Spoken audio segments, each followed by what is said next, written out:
Greetings and welcome, everyone. Today I have a special guest who brought up a rather intriguing topic about how MLP is somewhat limited in what it can show. Please welcome CloudCuckooCountry.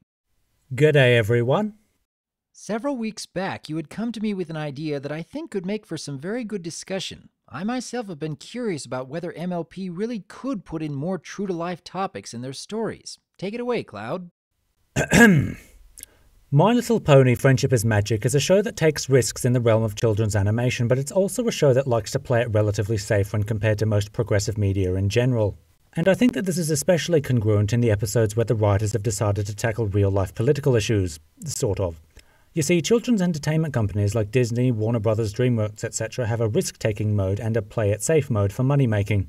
Disney's risk-taking mode is best observed in its animated movies like The Lion King or The Hunchback of Notre Dame, while its play-it-safe mode is best observed everywhere else in stuff like its animated TV shows or sitcoms. Hasbro is a company that seems to be perpetually stuck on play-it-safe mode. I don't blame the Hasbro execs solely for this, though. The whole reason Disney's execs let movies like The Lion King show on-screen deaths and tackle relatively dark subjects for modern children's entertainment like grief and redemption is because they have established an identity with the public as a company that can be trusted to handle those kinds of subjects in ways that will be good for their children. If Hasbro released a show or a film that was as sophisticated and dark as The Lion King, I'd wager that a good chunk of the parents wouldn't take it well because they don't trust Hasbro in the same way that they trust Disney. Is it unfair? Absolutely. But Hasbro isn't entirely the victim here.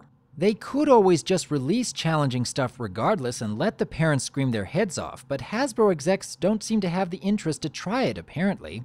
What you have to understand is that even if MLP's writing staff wanted to tackle real-life issues in a meaningful way, they probably weren't allowed to because Hasbro is eternally stuck on play-it-safe mode, and the execs would scream their heads off if anything even the least bit controversial were to be included in the final release of their products. Which brings us to the politics of MLP. For those of you who don't remember, Friendship is Magic has included some age-old political conflicts in the show, most notably in Season 1. Bridal Gossip featured the issue of racism, Feeling Pinkie Keene unintentionally featured the false debate between science and creationism, and Over a Barrel featured colonialism rolling over the homes and traditions of native cultures around the world. Now, the show has often taken a balanced approach at conflict resolution, and for the most part it has produced ethically sound morals, and these episodes are no exception. Bridal Gossip argues against racism and for accepting difference, Feeling Pinkie Keene provides a lesson about trusting your friend's intuition in the face of your own doubt, and Over a Barrel gives a fantastic lesson about sensible compromise when two groups both need mutually exclusive things. Because the show isn't allowed to get too sophisticated or challenging, lest the wrath of overprotective conservative parents be brought down on Hasbro, MLP treats the politics as little more than a framing device for the morals about friendship, and this can lead to some at best awkward and at worst offensive subtext when tied back to the politics which the narrative was taken from. Take Bridal Gossip. This episode features a zebra named Zecora, whom the ponies of Ponyville are afraid of. Zecora is an African animal who wears African jewelry and lives in a low-tech house adorned with a lot of African decor. Zecora is heavily coded as African, and I personally think that's awesome. I love that we have diversity for cultural influences in the characters of this show. Except look at how the conflict in this episode is presented. The ponies of Ponyville are ostracizing Zecora because she's different and they have to learn to accept her. Obvious anti-racism message right there, but they don't actively shun her. They run away from her in fright because she appears scary to them. So the ponies aren't shunning Zecora because she's different, they're shunning her because she's scary, which is a little more of a legitimate reason to shun someone. The moral of this episode is still valid, but the episode takes the complicated issue of racism, which is rooted in a complex history of ideological conflict, bigotry, religious zealotry, and imperialism, and boils it down to those white folk were just scared of them black folk. And this absolves the white people of admitting they were at moral fault because it was all just a misunderstanding. The ponies were scared of Zecora because she came to town with her hood up, partook in strange rituals, spoke to them in riddles, talked to herself in a foreign language they couldn't understand, and lived in a place which was hostile to them. I mean, when you break it down, it was a reasonable misunderstanding. The ponies of Ponyville don't learn a lesson about accepting difference, they learn a lesson about not being afraid of difference, which rings a little hollow when we take it back into the real world.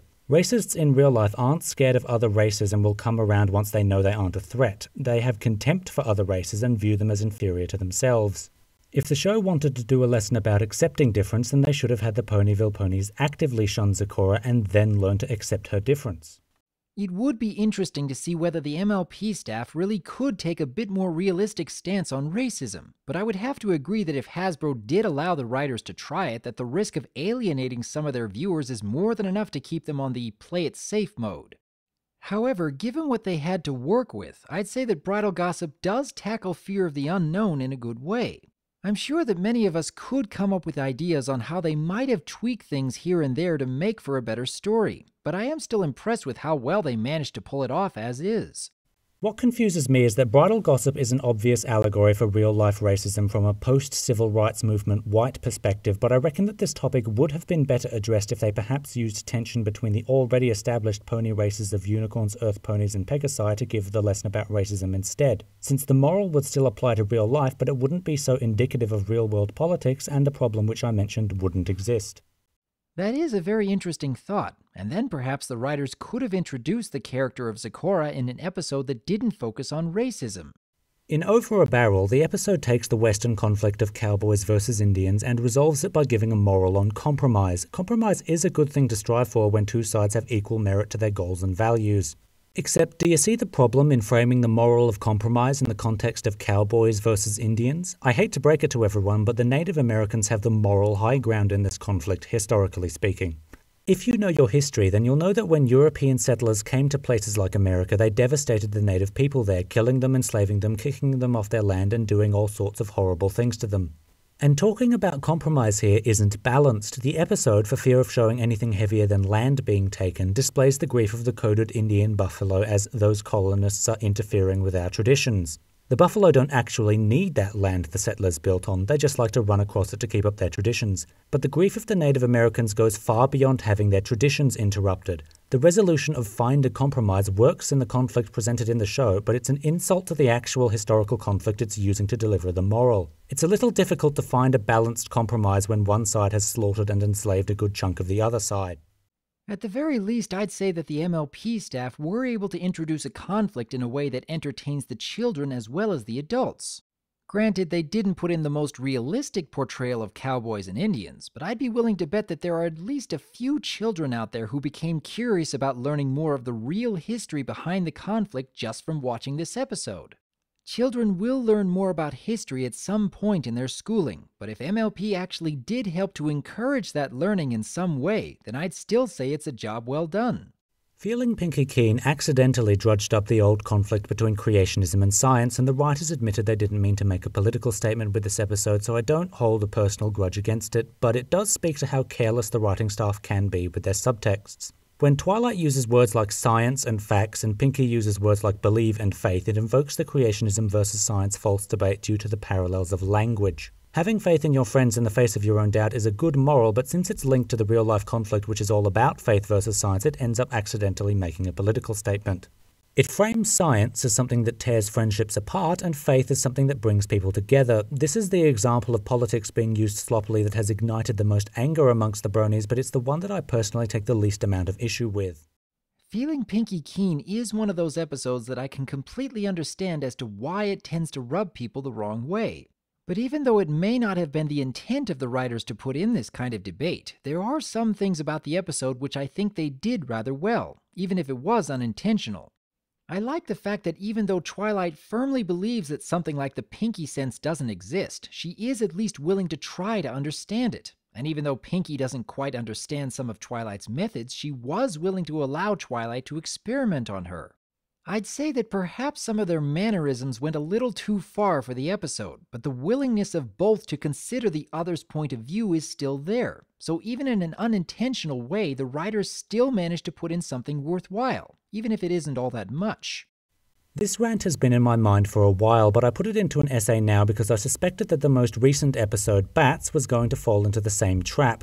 Bats touches on animal rights versus human rights, the debate I'm in the middle of right now, where I'm arguing that we can give up a few of our delicacies for the sake of animal welfare. Bats took that conflict and delivered a decent couple of morals, but it treated the conflict as a mere framing device for a completely unrelated message about friendship. And this trend overall is my biggest gripe with the show. It uses real-world politics as framing devices for episodes which deliver morals about friendship, and doesn't stop to think about how it presents these politics may reflect on the real-world contexts. The morals it presents are always decent, but they are often inapplicable to the actual politics used to present them. The show isn't doing anything bad, not by a long shot. It just rings of a show that has to itself find a compromise between being challenging enough to be able to tackle politics, but not challenging enough so Hasbro doesn't panic. It's disappointing to someone like me who is interested in politics, because this show has actively challenged traditional gender roles by having no romantic interests for the main six, a tomboy as a main character, and having episodes with substantial subtext that argue against traditional gender roles and stereotypes. I'm just a little disappointed that this same level of care wasn't afforded to the race politics or imperialism or animal rights issues that the show chose to incorporate into its canon. I'm still thankful that they've managed to do everything that they put together thus far. For as much as we would like to see even more depth to the show that we enjoy, I suppose we have to remember that many of us wouldn't have even been drawn to MLP in the first place were it not for the fact that this show really has pushed so many boundaries and managed to surprise us. Hasbro will inevitably keep the show from going beyond a certain point, but I'd be willing to bet that with time and effort on our part, we can prove to them that MLP is capable of handling a greater range of stories and topics. It will just have to be taken in baby steps over the course of a few more seasons, I'd say. Overall, I'm still on the fence as to whether or not I want the show to continue tackling political subjects. The way the show subverts established gender tropes shows that the writers can handle political topics well. However, if they are to continue handling subjects in the way that they have in Bridal Gossip, Over a Barrel and Feeling Pinkie Keene, I think I would rather they not tackle them until they can figure out a way which is both child-friendly and respectful of the complexity of the topics that they choose to address. My thanks to you, CloudCuckooCountry, for dropping by. I enjoyed this discussion we've had, and I look forward to seeing what sort of conversations will spring up in the comments. Thank you for having me, Doc. It's been a pleasure. We look forward to hearing your thoughts on these topics, and let us hope that MLP will continue to be a show that surprises us in a good way. Until next time, I am Dr. Wolf, and I look forward to hearing from you.